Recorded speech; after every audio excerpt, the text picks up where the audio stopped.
It's July 1914, and for the next 4 years until November 1918, we were to see more than 120,000 Australian horses sent overseas in support of Australia's war effort.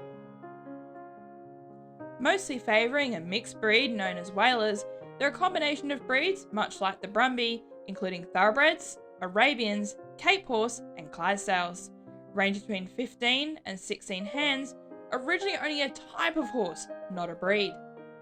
Now in theory, Brumbies and Walers are the same breed. However, Walers hold the old bloodline dating as far back as 1801.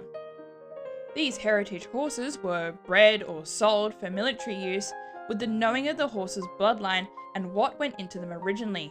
No new breed influence. Brumbies, on the other hand, have unknown breeding unless bred in captivity. Foaled racehorses, or ex-station bred horses who have been let loose, can also be called Brumbies. Now Jewel may or may not hold the old heritage Waler bloodline. However, while many Walers may also be called Brumbies, only a small percentage of heritage Brumbies will ever be identified as Walers. It's the end of the war, and 11,000 surplus horses in the Middle East were sold to the British Army as remounts for Egypt and India. But these were the lucky ones.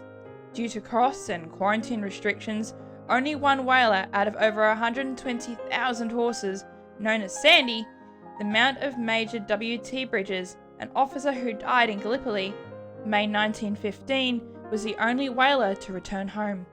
Tragically, some horses were not suitable for the British Army. Those categorised as unfit were destroyed. Some light horsemen chose to destroy their horses, rather than part with them. But despite the popular myth that portrays this fate for all war horses, parting with their Walers was the hardest event that light horsemen had to endure. I will now read a poem by Major Oliver Hogue, 14th Australian Light Horse Regiment, Trooper Blue Gum.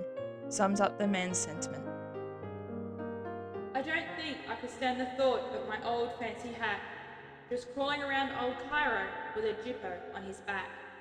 Perhaps some English tourist out in Palestine may find my broken-hearted Waler with a wooden plough behind. No, I think I'd better shoot him and tell a little lie. He floundered in a wombat hole and then lay there down to die. Maybe I'll get court-martialed, but I'm damned if I'm inclined to go back to Australia and leave my horse behind.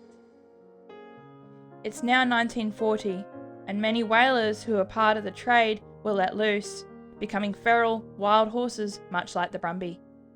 By the 1980s, things were looking up. Efforts were made to re-establish the breed from those let loose some 40 years prior. And with Australia's Stock Horse Society having formed in 1971, the majority of horses accepted into its stud book were Walers. Now some Walers do have quarter horse in their breeding, many do not, and are bred from old heritage bloodline that came to Australia before 1945, with no quarter horse or other modern breeds, with today's Walers free of imported genetic sense, being a functional horse in stockwork and more.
They shall not grow old, as we that are left grow old.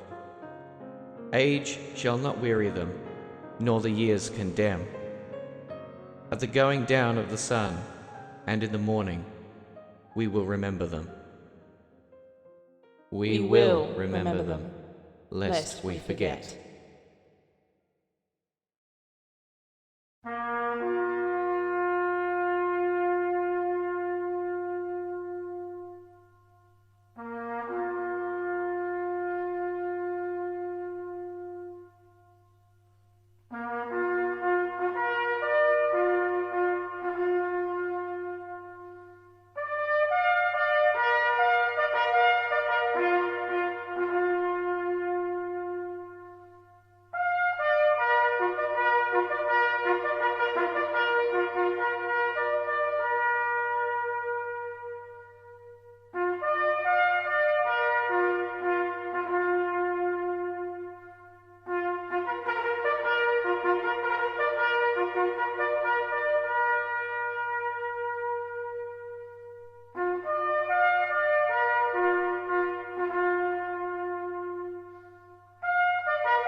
The service was to honour those who served in the First and Second World Wars, including our equine companions, lest we forget.